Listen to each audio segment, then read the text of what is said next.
सुबह उठते ही सबसे पहले और हम ख़वातीन के ज़हन में सिर्फ यही सवाल आते हैं, सुबह के काम कैसे मैनेज करने हैं, आज सारा दिन क्या पकाना, क्या करना है, बच्चों की रूटीन, फिर अपने लिए काम। तो लेट मी स्टार्ट आज का व्लॉग। अस्सलाम वालेकुम, कैसी है मेरी यूट्यूब फैमिली।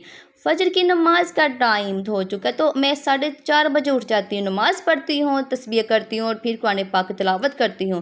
तिलावत करने के बाद सूरह यासीन लाजमी पढ़ती हूँ। सिर्फ 5 मिनट लगते हैं सूरह यासीन पढ़ने को। अपने प्यारों को बख्शा करें, जो बड़े हमारे लिए दुआएं करते करते इस दुनिया फानी से जा चुके हैं, इनको लाजमी बख्शा करें। अगर सूरह यासीन नहीं पढ़नी तो सूरह इखलास 3 बार पढ़ के बख्शा करें, यही काफ़ी है। लेकिन मैंने एक चीज़ नोटिस की है, जिस दिन स्टार्ट अच्छी होना, पूरा दिन बहुत ज़्यादा सुकून से गुजरता है। फजर की नमाज सिर्फ एक नमाज नहीं, एक पीसफुल बिगनिस है। जब दिन अल्लाह के नाम से शुरू होता है ना, तो दिल को भी सुकून मिलता है और काम भी मैनेजेबल लगने लगते हैं।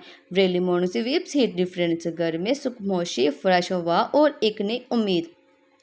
मैं भी पहले बहुत ओवरथिंक करती थी, इतना सारा काम देकर स्ट्रेस हो जाती थी, बट अब मैं सीख लिया है कि एक स्मार्ट वुमेन सब काम एकदम परफेक्ट नहीं करती, बस वीसली मैनेज करती है। सबसे पहले दिमाग को क्लीन करना बहुत ज़रूरी है, क्योंकि अगर दिमाग पीसफुल हो तो किचन का काम भी इजी लगने लगता है। हर दिन परफेक्ट नहीं होती, मगर कॉन्सिस्टेंसीज मैटर। फजर के बाद थोड़ी प्लानिंग कर लो, आज क्या बनाना है, किस काम को पहले करना है। बिलीव मी, आधा स्ट्रेस तो ऐसे ख़त्म हो जाता है। एक औरत सिर्फ घर नहीं संभालती, वो पूरा घर का सुकून होती है। Sometime we get tired, emotionally भी और फिजिकली भी, लेकिन फिर भी हर सुबह एक स्माइल के साथ नया दिन स्टार्ट करना। Small routine make a big difference. चाहे चाय के साथ 5 मिनट पीस हो या किचन क्लीन करना, घर तभी खूबसूरत लगता है जब उसमें रहने वाली औरत खुद अंदर से पीसफुल हो।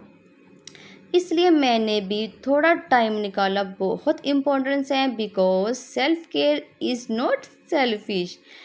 और सच कहूँ, जब दिन की शुरुआत फजर की नमाज से होना, तो दिल में एक अलग सी पॉजिटिव एनर्जी आ जाती है।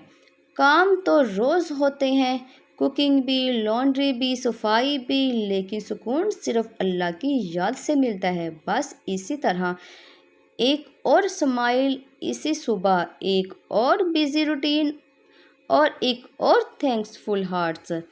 तो इसी तरह सुबह की रूटीन आप मैनेज कर लिया करें कि आपने ये सारा दिन कौन से काम करने हैं, अपने दिमाग से रिलैक्स से किया करें।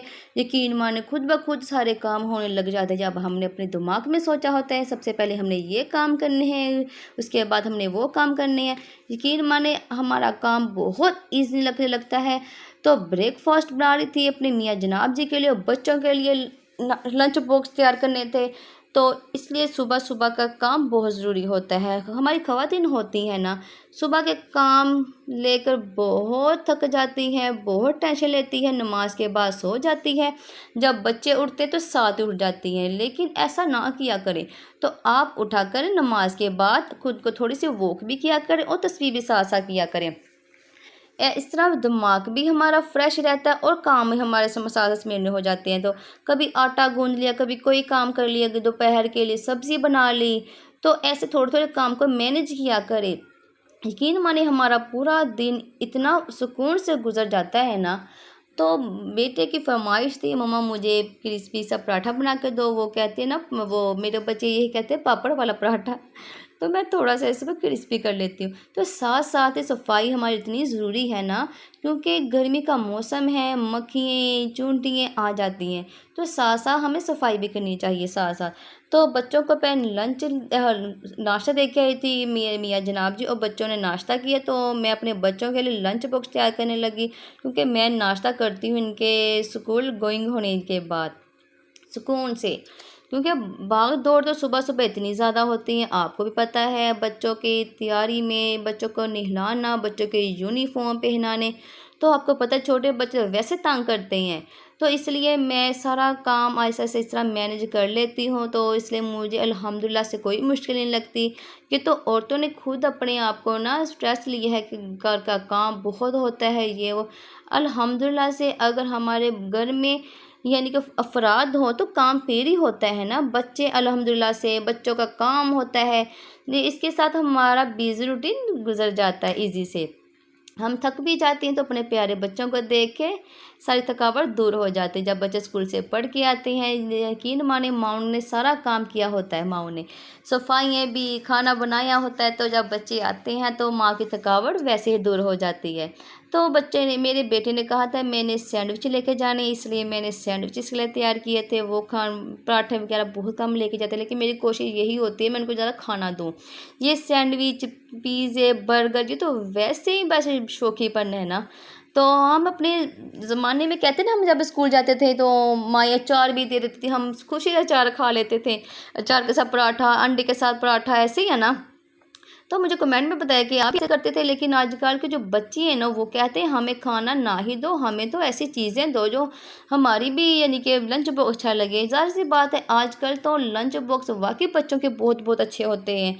तो ज़ाहिर बात है हमें बच्चों के लिए भी ऐसे रखना चाहिए, क्योंकि बच्चों दूसरी तरफ देखे ना मायूस ना हो कि हमारे लंच बॉक्स में क्या है। तो बेटी ने राइस की फरमाइश की थी, मैंने एक दिन पहले राइस बनाए थे कम मिर्च वाले। तो अब बेटी ने कहा था मैंने राइस लेके जाना, लेकिन मेरे बेटे ने राइस कम ही खाता है मेरा बेटा, उसके लिए मैंने सैंडविच बना ली जल्दी जल्दी से। सैंडविच मैंने छुरी के साथ ही बनाए, स्पून के साथ ने यानी कि छुरी के साथ काटे, स्पून के साथ काटने थे मैंने छुरी के साथ, यानी कि थोड़ी डिफरेंट हो गया। अच्छा, राइस मैंने टिफ़िन में डाले बच्चों की, तो इसलिए बच्चों के लंच बॉक्स तैयार किया। बोतलें मैंने रखी बच्चों के लिए, तो मियाँ जनाब जी के लिए मैंने सलाद कटिंग किया, उसका भी लंच बॉक्स तैयार किया। अच्छा, बच्चे भी स्कूल गोइंग हो चुके थे और मियाँ जनाब जी भी ऑफिस गोइंग हो चुके थे। फिर मैंने सुकून से अपना नाश्ता किया, सुकून से ऐसे कि बच्चे सजा चुके तो घर में थोड़ी सी खामोशी भी हो जाती है ना। तो पहले माह चहल पहल, अच्छा कोई नहीं, माशाल्लाह बच्चों ने स्कूल से आना होता है अल्हम्दुलिल्लाह से। तो फिर मैंने घर के काम से मिलने शुरू किए, बर्तन वगैरह धोए, किचन साफ़ किया। जब किचन की सफाई ना हो तो किचन वाकई बहुत गंदा लगता है। आप भी ऐसा किया करें, पहले किचन की सफाई किया करें, फिर बाद में और काम किया करें। तो मैं जल्दी से पहले अपने किचन की सफाई वगैरह की, बर्तन को वॉश किया। तो इसी तरह ना हर काम मैनेज हो जाते हैं। जब हम आए ना काम को मैनेज करना, तो काम इजी लगने लगता है। हमें अपना घर इतना अच्छा साफ़ करना है ना, तो ज़ाहिर बात है एक औरत है जो उस घर की सफाई करती है, घर की सफाई को देख के ना औरत की मेहनत तो रंग लाती है ना। तो मेहनत देख के ना वो खुश हो जाती है कि घर कितना साफ़ है। ये औरत का यानी कि सलीका होता है, घर का किचन, घर की यानी कि साफ़ सफाई है। जे एक घरेलू यानी कहते हैं घरेलू खवातीन वो होती है जो अपना घर साफ़ रखते हैं, अपना किचन साफ़ रखती हैं। जे ये घर और किचन को देख के ही सलीकामंद औरत की पहचान हो जाती है। फिर मैंने सारी घर की साफ़ सफाई की। आपको पता है जब बच्चे स्कूल गोइंग हो जाते तो आराम से सफाइयाँ वगैरह भी हो जाती है, वरना बच्चों की भाग दौड़ ही रहती है। बच्चों को कहना पड़ता है बच्चों आप इधर बैठ जाओ, उधर बैठ, लेकिन बच्चे कहाँ सुनते हैं, बच्चे तो बच्चे ही होते हैं ना। तो अच्छा, मैंने साफ़ सफाई करना शुरू की, इसलिए मैंने ये अपना सहन भी वॉश किया। अच्छा, मैं ना सुबह की रूटीन है मेरी कि मैं ना जो जर्सी लगाती हूँ ना बैठ के लगाती हूँ। जब हर किसी किसी की ना अपनी लैंग्वेज होती है, कोई जर्सी पे कहता है, कोई पोचा कहता है, कोई क्या कुछ कह देता है, लेकिन मैं जर्सी ही कहती हूँ। अच्छा, जर्सी लगाती हूँ मैं बैठ के लगाती हूँ, क्योंकि इससे हमारी थोड़ी सी वॉक भी हो जाती है। हमने खुद को ना इतना यानी कि लेज़ी किस्सा किया है ना, खुद को लेके हर काम खड़े होके भी करना। जो हमारा काम है ना बैठने वाला, हम वो भी खड़े हो करती हैं। लेकिन मैं सुबह की रूटीन है मैं बैठ के सफाई करती हूँ, यानी कि जो जर्सी लगाती हूँ। जड़ तो हम खड़े होके ही लगाना होता है। शाम के वक्त मैं खड़े होकर सफाई यानी कि ये जर्सी लगाती हूँ। फिर मैं खुद के लिए भी थोड़ा सा यानी कि फेस वॉश किया, फ्रेश हुई। आप